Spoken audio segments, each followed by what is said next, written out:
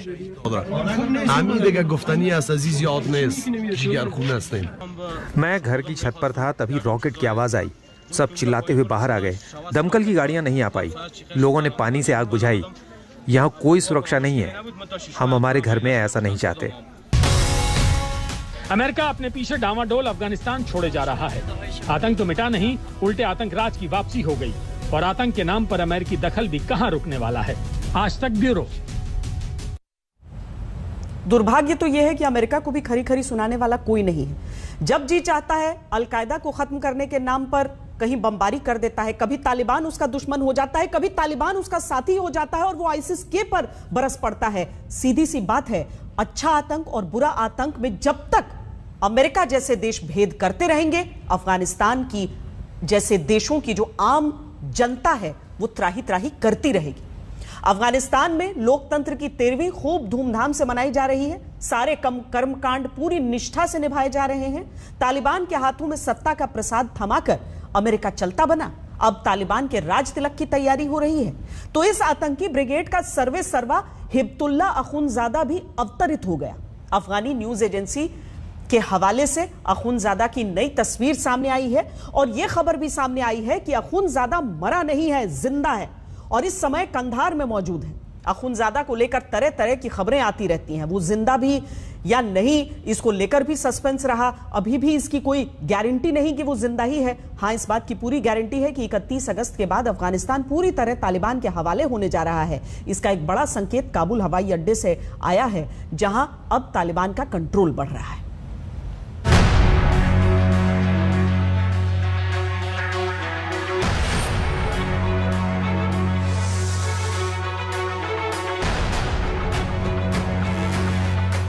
तालिबान की कब्जा पलटन तेजी से आगे बढ़ रही है। हामिद करजई हवाई अड्डे पर संपूर्ण कब्जा अब बस हुआ ही समझिए।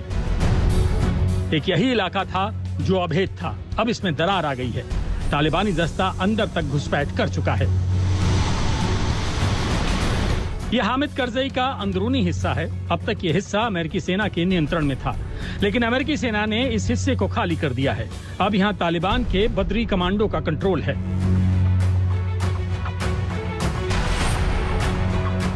तालिबानी नेताओं की सख्त निगरानी है और अब यहां तालिबान का सफेद झंडा शान से लहरा रहा है, मानो दुनिया को चिढ़ा रहा हो कि 20 साल की वो जंग क्या इसी दिन के लिए लड़ी गई थी।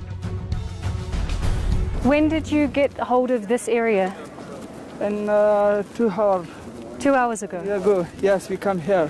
01 Force of Afghanistan come in the American soldier. So they've evacuated? Yes. तालिबानी टुकड़ी की यह नई पोजीशन प्रमाण है कि दोहा समझौते का शब्दशः पालन हो रहा है। पलायन की आखिरी पायदान अब करीब आ चुकी है। 31 अगस्त की डेडलाइन का पूरा पालन हो रहा है। अमेरिका ने तालिबान को हवाई अड्डे के अहाते में आने का रास्ता दे दिया है और अब दोनों तरफ के फासले बस नाम भर के रह गए हैं। Behind that door is American soldiers. That is door is American and where is we Taliban. And you are Taliban. And they are in this watchtower also. That tower is also American soldier. This is all. We are not here to protect the Americans. We are here to prevent looting of this place and the military equipment. The promises we made in Doha, we are standing by them. आज की ये रात अफगानिस्तान में उम्मीद की आखिरी रात है। दुनिया इस देश से अपना दामन छुड़ाकर बहुत आगे निकल चुकी है। कल यानी 31 अगस्त को अमेरिकी सेना भी इस मुल्क से पूरी तरह मुंह मोड़ लेगी। कल अफगानिस्तान का सुपुर्दे तालिबान वाला दिन है और ऐसा होना 100% तय दिख रहा है। तालिबान को इस शेड्यूल में रत्ती भर भी फेरबदल मंजूर नहीं।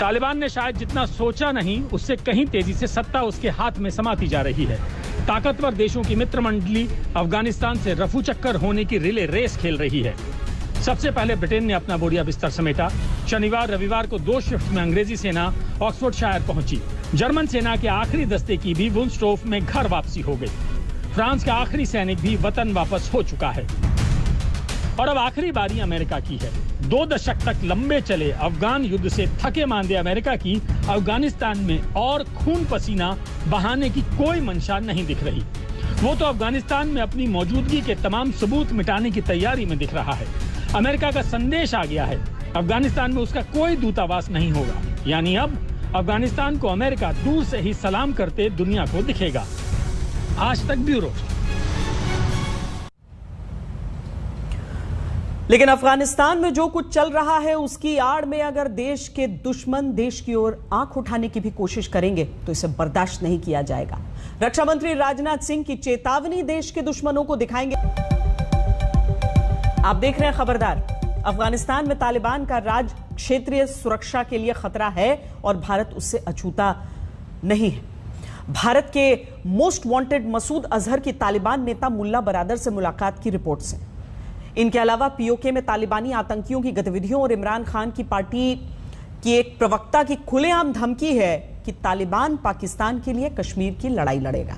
इन परिस्थितियों में भारत की अपनी सुरक्षा तैयारी अहम हो जाती है। रक्षा मंत्री राजनाथ सिंह ने साफ कहा है कि अफगानिस्तान की आड़ में भारत में गड़बड़ी फैलाने की कोई कोशिश बर्दाश्त नहीं की जाएगी।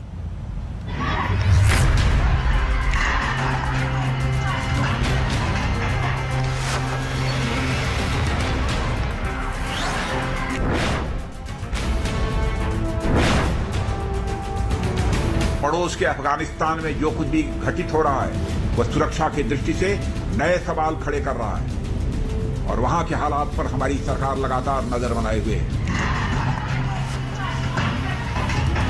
नभ जल थल आकाश पाताल कहीं से भी पैदा होने वाले खतरे से निपटने की हमारी तैयारी हमेशा रहती है।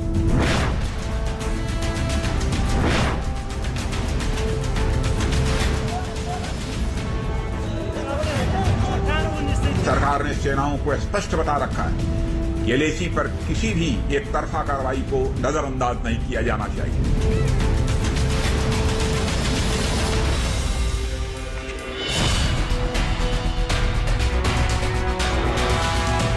रविवार को अमेरिका के ड्रोन अटैक में काबुल एयरपोर्ट की ओर आ रहे संदिग्ध आत्मघाती हमलावरों को मार गिराया गया। फिदाइन हमलावरों का वो वाहन सीधा टारगेट बना जो अमेरिकी दावे के मुताबिक काबुल के हामिद करजई एयरपोर्ट की ओर बढ़ रहा था। अफगानिस्तान में अमेरिकी रवैये पर लाख सवाल हो सकते हैं। अमेरिका के काबुल एयर स्ट्राइक में बच्चों समेत कुछ नागरिकों की मौत अमेरिकी अटैक की प्लानिंग को कटघरे में खड़ा कर सकती है। लेकिन 29 अगस्त को काबुल में आत्मघाती हमलावरों और 27 अगस्त को नांगरहार में आईएस खुरासान के प्लानर पर अमेरिकी ड्रोन अटैक जाहिर करता है कि इरादा हो और संकल्प हो तो आतंकियों पर कार्रवाई की जा सकती है। अफगानिस्तान जब बारूद के ढेर पर बैठा है तो ये भारत के लिए भी बड़ी चिंता की वजह है और इससे भारत सरकार अनजान नहीं है। पड़ोस के अफगानिस्तान में जो कुछ भी घटित हो रहा है वह सुरक्षा की दृष्टि से नए सवाल खड़े कर रहा है और वहां के हालात पर हमारी सरकार लगातार नजर बनाए हुए है। अमेरिका ने काबुल पर आईएस खुरासान के संदिग्ध फिदाइन को टारगेट करने के लिए कतर के अल उबैद एयरबेस से MQ-9 रीपर ड्रोन का इस्तेमाल किया। भारत ने बीते कुछ वर्षों में अपनी एयर डिफेंस को बेहद मजबूत बनाया है। एक और राफेल जैसे लड़ाकू विमान भारत की रक्षा पंक्ति का हिस्सा बन चुके हैं तो मिलिट्री ड्रोन्स को हासिल करने को लेकर भारत तैयार है। अमेरिका से ही $3 अरब यानी करीब 22,000 करोड़ में 30 MQ-9B प्रेडेटर ड्रोन्स की खरीद प्रक्रिया जारी है। इन ड्रोन से जमीन और समुद्र से लंबी दूरी का अचूक निशाना लगाया जा सकता है। रक्षा मंत्री राजनाथ सिंह ने खरी खरी चेतावनी दी है कि कोई भी देश विरोधी ताकत अफगानिस्तान के हालात का फायदा उठाकर सीमा पार से भारत में आतंकवाद को बढ़ावा देने की जुर्रत न करे। भारतीयों की सुरक्षा के साथ साथ हमारी सरकार यह भी चाहती है कि वहां बन रही परिस्थितियों का फायदा उठाकर देश विरोधी ताकतें सीमा पार से आतंकवाद को बढ़ावा न दे सकें। साथ ही कुछ और चिंताएं भी हैं जो राष्ट्रीय सुरक्षा की दृष्टि से चुनौती बन सकती हैं, मगर मैं आपको बताना चाहूंगा कि हमारी सरकार सजग है और हर तरह की परिस्थिति का सामना करने में हम सक्षम हैं। नभ जल थल आकाश पाताल कहीं से भी पैदा होने वाले खतरे से निपटने की हमारी तैयारी हमेशा रहती है। साथ ही कुछ और चिंताएं भी हैं। अफगानिस्तान में तालिबान राज की वजह से भारत की सुरक्षा चिंताओं पर पहली बार भारत की ओर से इतनी साफ साफ बात की गई। हालांकि सीडीएस जनरल बिपिन रावत भी साफ कर चुके हैं कि अफगानिस्तान में बने हालात से निपटने में भारत सक्षम है। Because from the Indian perspective, we were anticipating a Taliban takeover of Afghanistan. We were concerned about how the terrorist activity from Afghanistan could overflow into India. And so to that extent, our contingency planning had been ongoing and we are prepared for that. आतंकवाद के खिलाफ और भारत की सुरक्षा के मद्देनजर भारत का अडिग रुख उरी और बालाकोट स्ट्राइक में दुनिया देख चुकी है। गलवान में भारत के सैनिकों का साहस किसी से छिपा नहीं है। एलएसी पर चीन की मनमानी को रोकने का मादा भारत ने दिखाया है। प्रधानमंत्री मोदी जी के नेतृत्व में सरकार ने सेनाओं को स्पष्ट बता रखा है कि एलएसी पर किसी भी एक तरफा कार्रवाई को नजरअंदाज नहीं किया जाना चाहिए। और गलवान में उस दिन भारतीय सेना ने यही किया और पूरी बहादुरी से पीएलए के सैनिकों का मुकाबला करते हुए उन्हें पीछे जाने पर मजबूर किया। और वह घटना सचमुच भारत के लिए एक ऐतिहासिक घटना है। गलवान की घटना को 1 वर्ष बीत चुके हैं, मगर जिस शौर्य, पराक्रम और संयम का परिचय भारतीय सेना ने दिया है वह अतुलनीय है, अनपैरेलल है और आने वाली पीढ़ियां भी उन जाबाज सैनिकों पर गर्व करेंगी। अफगानिस्तान को लेकर सुरक्षा नीति और कूटनीति को बेहद गंभीरता से लागू करने की जरूरत है। कूटनीति के फ्रंट पर भारत अभी हालात को परख रहा है, लेकिन सुरक्षा से समझौता नहीं करने का संकेत साफ है। दिल्ली से अभिषेक भल्ला के साथ आज तक ब्यूरो।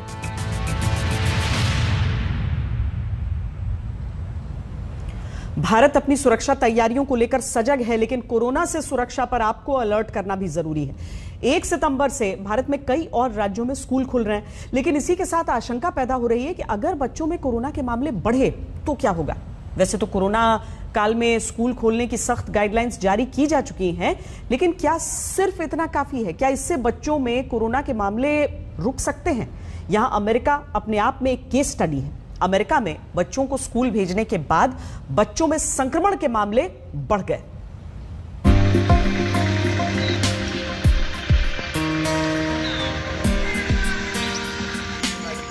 एक सितंबर आने में सिर्फ 1 दिन का फासला है। कई और राज्यों में स्कूलों की घंटियां फिर बजने वाली हैं। बच्चों के स्कूल दोबारा खुल रहे हैं।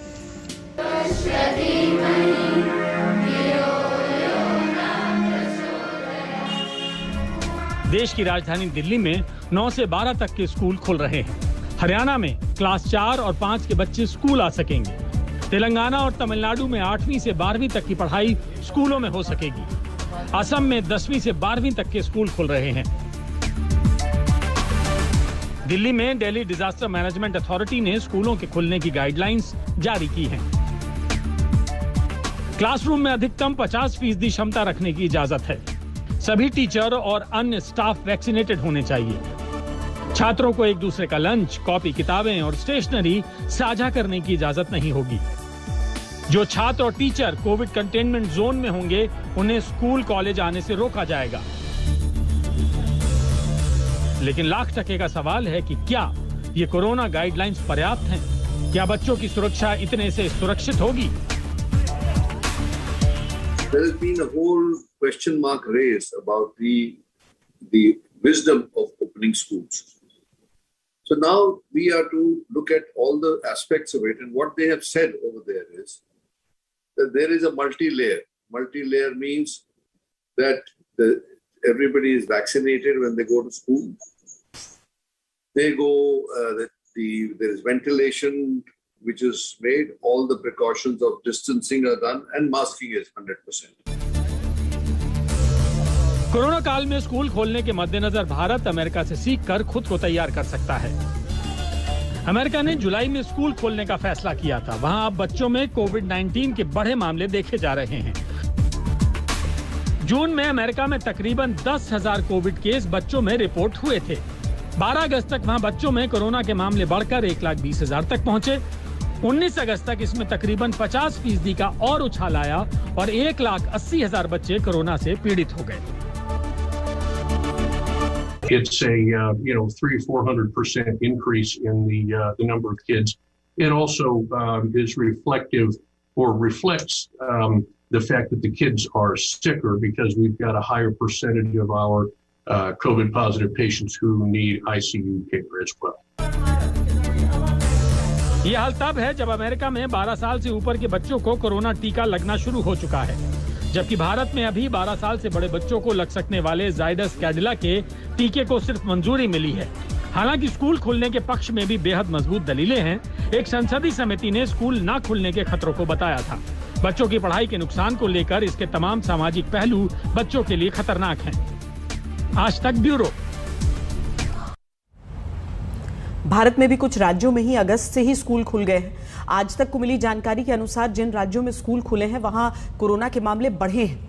पंजाब में जुलाई में 17 साल से छोटे बच्चों के 6.5% सैंपल पॉजिटिव थे, जबकि अगस्त में 16.1% सैंपल पॉजिटिव आए, यानी 9.6% का उछाल देखा गया।